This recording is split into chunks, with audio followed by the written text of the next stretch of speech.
حالا هی برو بیا سر کنم بس شهر دارم بتا کنم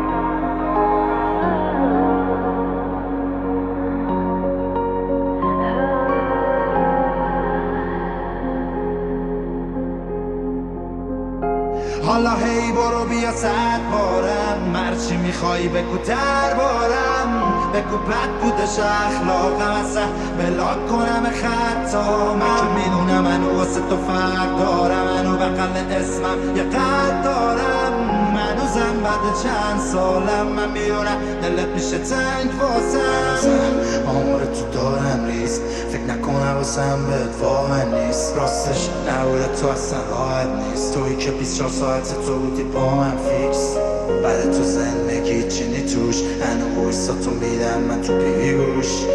هنو همه میگم بعد این همه وقت چرا پیگیری مگه چی دیدی توش بگو مگه این آدم جای سرش برگشت مگه ارس خوردم سرت کم من مگه یادم میره خب روزی که وسایلاتو خودم جمعش کردم مگه شد جایی اسمت بیاد و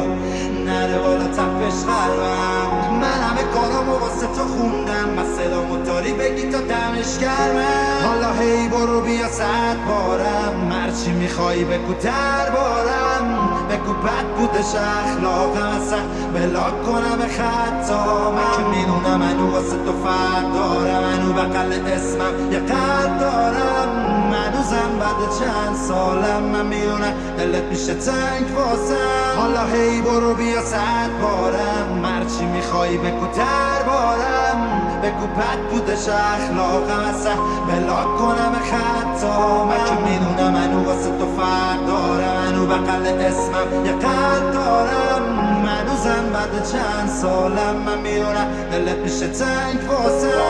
همه چی تمومه برام ولی نشد که فکر تو درام اون روزا داغ بودم نفهمیدم چی شد ولی خب الان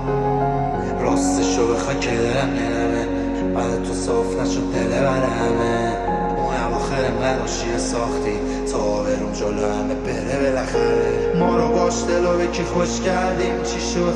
چرا یهو شد همچین دیگه مهم نی پشتم چی بگی پشت خطی تکی پشت کردی به کی به منی که تو روش وایسادم اگه پشت بده تو گفت کی منی که بعد رفتنتم آرزوم اینه که خوشبخشی حالا هی برو بیا 100 بارم هرچی میخوایی به تو دربارم تو بد بودش اخلاقم اصلا